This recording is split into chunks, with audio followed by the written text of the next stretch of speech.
Hi guys, hi people. Welcome again to this channel. It's Momo, and thank you so much for the returning subscriber, and also thank you so much for the people who are the first time here, and just I'm in some places I'm just doing this just from watching the video, Parliament, the Blood Parliament, and this is my take. This is my take on this. So on that day, on that specific day, I was on 25th June last year. It was just a few days to my birthday, and I was very angry. I was very angry, and yes, I had everything was just not adding up. I didn't have money. I didn't have anything, and my car had nilikuwa nimeshindwa kulipa loan ya gari, and ilikuwa kwa garage for I think for 4 months, for 4 months there, 4 months there. I don't remember, and ilikuwa imenilemea kulipa kabisa, and that, and my son was few months old, and I didn't have anything to put on the table. I didn't have anything to put on the table for him, and I felt hopeless, and I felt like the world is against me. I really that time I thought like life was no worthless. I can say that life was worthless. It was not worth living, because you had a job, you cannot pay because there's no money, everything is being taxed, and even the car that ulichukua na loan huwezi hata lipa, because huwezi lipa kwa sababu wewe ni lazy. No, it's because unaamka asubuhi saa 12 ama 5, unafanya kazi until 11 PM again, na bado hauna pesa, imagine. So, and bado kuna mtoto mdogo anafaa kule, anafaa nyonye, na hauna pesa totally, hata rent huwezi lipa, literally hata rent huwezi lipa. And I really felt angry, and that morning I said I'm going to participate in the maandamano. I said I have to participate in that maandamano. If that's all that it takes to redeem our country and to make our country better, I said I'm going to take that path. And that morning, I remember very well, I woke up very early, dressed very nicely, and I decided to head to town and occupy Parliament. And that was my goal, to occupy Parliament and to pass a message that we need leadership. I voted for this government, but I need now accountability. I need for it to be accountable of what it's doing. And so I went to that place really angry and ready to fight for my freedom as a youth.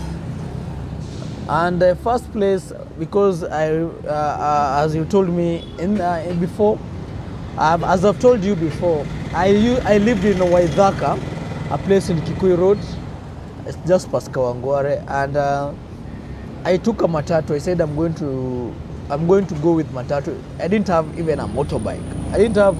I remember that day I had around 100 shillings in my pocket. And I said, with this 100 bob, there's no job, there's nothing I can eat. Let me just head and fight for my freedom. And I took a matatu from my home to Kawangware. And just before I reached Kawangware, near Equity, if you know Equity, the junction of Kikuyu Road and Naivasha Road, at that junction, we found found Mandamano already started because it was already around 8. And people were coming from Kikuyu Road. They are heading to Kawangware, and the police were at the junction of near Equity there, and they were pushing the demonstrators to go back on Kikuyu Road. And that was one thing I really, but luckily our matatu that I was in, that I had boarded, passed, managed to maneuver up to Kawangware. And from Kawangware I took KBS or city shuttle, I don't remember, to town. All throughout that, on the matatu, I found like everyone in that matatu was going for the Mandamano. Everyone in that matatu was going for the Mandamano, and everyone was shouting, Ruto must go. And they were telling the drivers not to leave any person wearing black. The fares and the bus fares will be paid by our fellow demonstrators. And we were like, the bus was around, I think 62-seater, and I think around 50 people were demonstrators. Around 10 or 15, there were people going to work that day. But the rest of us, we were going to Mandamano. And the rest of the buses were like that. Buses full of youths, and everyone was heading to the Mandamano. And it was, I don't know, it was the right thing. Yes, it was the right thing to do at that time. And I boarded the matatu and I paid my fare, my bus fare, and we headed to the Mandamano. On reaching Valley Road, because it was still early, we didn't find any commotions. So, but when we were almost near Serena there, when we were near just Serena there, we couldn't pass because the police were blocking our way. So we decided to take that, I don't know the name of that road, it's called Nyerere Road, I think Nyerere Road. We took that Nyerere Road, we went up to the University Way, then came back with Uhuru Highway, then into town. And I alighted at, not Kencom, at GPO. The bus could not go beyond GPO. So I alighted there, and I found the town was already on fire. And the people were already full in town in the morning. It was around 9. The town was already full. And we started our demonstrating to occupy Parliament. And it was all throughout the day. From 9, 10, 11, demonstrations were going on, and town was full. Literally, I've never seen a lot of youth, especially young people, that much in town. I've never seen that massive crowd. Never in my life. Never. Because after some time I was really bored, because it was tear gas after tear gas, tear gas after tear gas. I decided to take a walk from GPO. I passed through the City Market down to Moi Avenue, then went round to look how the other, and everywhere it was occupied. People were everywhere. The youth were dancing, the people were dancing songs, people were dancing to songs, people were celebrating, people were demonstrating, saying Ruto must go. Everything, Occupy Parliament, it was everywhere. And I took a turn, I went up to Kencom, and all the places I'm mentioning, they were full of people.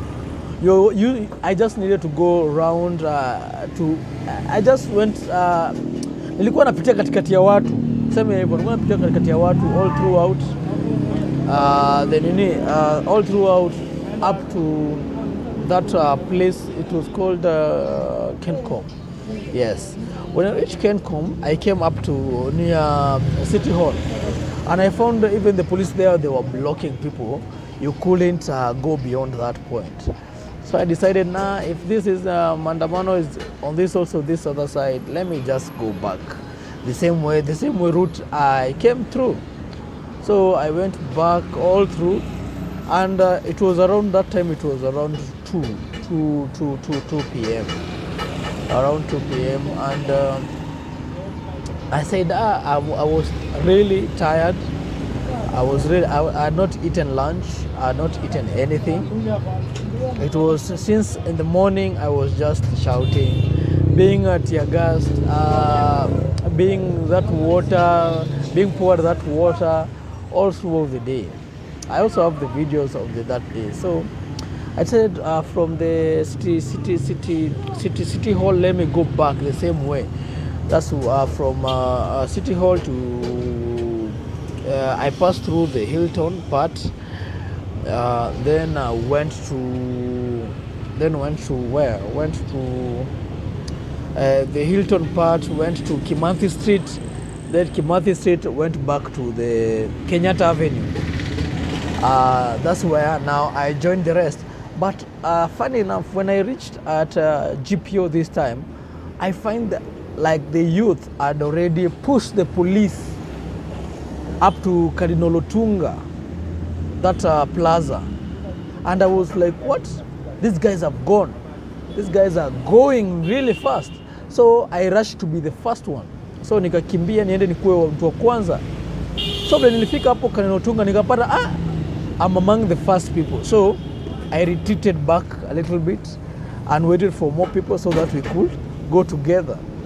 And we continued pushing through that Kalane, that corner. I don't know the name of that place near the corner there, where now you can. I think it's now the end of Parliament Road. I remember it's near the end of the Parliament Road. Yes, I think something like that, near the Catholic Church there. So when I reached there, we were among the few people who were facing the police, but I thought people started pushing, and I could see, I think one guy picked a bullet canister, and it was a live bullet. And my friend told me, let's not go at the front, we might be shot. Let's stay a little bit back as we wait more people so that we can push the last, we can do the last push. And I stayed there. We stayed with my friend there at the roundabout there. We stayed for for 15 minutes, and the first guys went to the truck that was parked there near Parliament, and they burned it. And I remember some guys I remember the guys we were with, they started shouting, why should we confront the police while we can enter Parliament through the fence? And that was a very brilliant idea, because some guys went to the fence and shook the fence, and the fence fell. And the police, and they entered, but I remained back. The first bunch entered, and there were gunshots everywhere. We could see the parliamentarians, the MPs coming out of the parliament. I think they were thinking it was a joke or something. Then the police were just standing there, just trying to shoot in the air, just like that. But the fence was down already. And when the fence was down, I took some videos. But I couldn't post them. Then when the gunshot started, we started hearing gunshot, the people who were near just fell down and came out of the parliament field, and we went back. And we stayed there for another 10 to 15 minutes before some guy, they tried now to enter the second time. Mara ya pili wakajaribu kuingia mara ya pili, and the second time they wakaingia mpaka wakafika nusu, but when the guns zilianza kulia tena wakarudi nyuma, wakaretreat. So kufika hapo, for me I stayed at the roundabout for a few minutes. Then a guy came and shouted, kwa nini tunapitia side ya mbele na tunaweza pitia side ya nyuma? Tunaweza pitia side ya nyuma, hii side ya kando. Kwa nini tupitie, ama tupitie side ya nitangu aje, tupitie side ya Uhuru Highway. kupitia side ya Uhuru Highway badala ya kupitia side ya Parliament Road. And me, I thought that was a brilliant idea, a very brilliant idea. And we went on that side of Uhuru Highway, and we found a crowd also coming from GPO, and we met at that corner of the Parliament. And they started pushing the fence from that side. And we managed, and the people managed to enter into Parliament through the back side. And those guys who were in front, when they saw the other people from the back entering, now they pushed and the police ran away. And it was when people went into Parliament and entered into Parliament. And I remember that day, whatever I saw there, the angry youth, the unemployed, the youth, they were trying just to get what they have lost, because these guys they didn't have money. They stole everything. Everything they came across, they stole. And I didn't see it as a bad thing at that time, but I thought these guys don't have money. These guys they have lost hope. Like myself, when I came out of the house that day, I had really lost my hope, and I thought the government is contributing to that by raising the taxes, by raising everything. And I remember being on that field. I was in Parliament. I entered Parliament and shouting, "Ruto must go," and we occupied the Parliament. And yes, I knew some people will also not will not manage to leave the Parliament, but I managed to lie down and crawl out of Parliament up to the outside near, I think it was near that Uhuru Highway. But being frightened, I took videos in Parliament, I took everything. But at that point, I said, let me go home. I've done my part. I've occupied my Parliament. I've occupied Parliament, and that was my goal. And I went home. I went home, frightened that they might come after me, that I might lose my life. But right now, I'm courageous to say that still we are under that oppression, and I wish the government can do more. I wish the government can create jobs, local jobs. I wish, instead of wasting all this money doing campaigns, going from one county to another, I wish these guys can see the smaller person who is there, who doesn't have food, the child who cannot afford school fees, but they're there just eating our money, spending our money carelessly. They're spending our money carelessly. They're stealing. Every day there are cases about these billions and billions of money being stolen in our country. But nobody has ever been persecuted. No MP, no senator, no governor, nobody, even MCA, has ever been presented to the court to be persecuted because of corruption. Because it's just a game. They are using our money to build their homes and to get money and to buy property. But the normal Kenyan citizen is suffering. The normal mwananchi is going through a lot. I know people might say, oh, I'm controversial. No. I'm just saying, I'm just speaking my mind. Normal person is suffering. People, the Uber people, they don't have a float. Everybody, everywhere you go, is just corruption. Corruption. The youth are unemployed.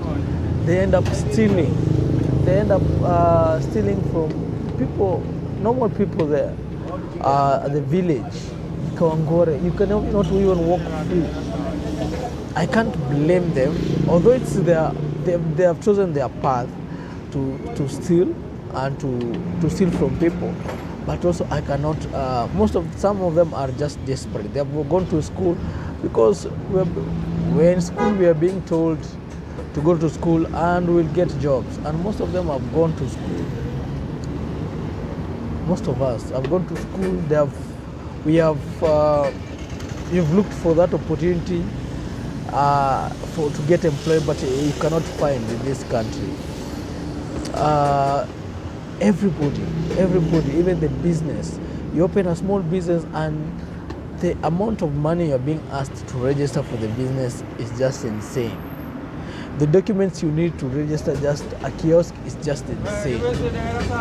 You're being overcharged. The health system, you're going to the hospital, but you cannot be treated because of one reason or another. So it's very painful, and it has just that BBC documentary that has just been released. It has just shed light moments on that day, and I really feel the government, nothing has changed. It's getting worse each and every day. Getting worse each and every day. And maybe you might be asked, what can government do? I think government can do a lot of things to the youth, to the young people of this country. Government is able to, can it be able to create employment? Can it be able to create opportunities for their young people? Yes, I think the government can do that comfortably and very well. But because I remember the previous government, I think they said 2 billion is being lost daily in this country through corruption. They don't know where it's going. 2 billion is being lost daily on daily basis. Where is the money going? Where is the money going? 2 billion is not a small change. It's not a pocket change. It's a lot of money, and it can never disappear into the osmosis. It's going somewhere. It's going into people's pockets. It's going into someone's pocket, and that guy and those people are just happy that us fellow Kenyans are suffering. So for me, that I wish this thing will never happen again in this country, something like that. And I wish things can be better. That's why you see people are running away from their countries. They're going to outside countries. Outside countries like Dubai and Qatar because they are desperate, and they're going just there to look for employment. While me, I think Kenya has the great opportunity. Kenya has a potential to create factories that can produce, that can manufacture, that can employ our youth, and we can be self-dependent. Kenya can do that. Kenya is better than any other country. Kenya has resources. Kenya has anything it takes to be the first world country. It may be sad, it may take some time, but eventually it will happen. Redemption will happen. Revolution will happen in this country. Right now, I think in the internet, I think the hashtag are still going on. A lot of people died on that protest that day, and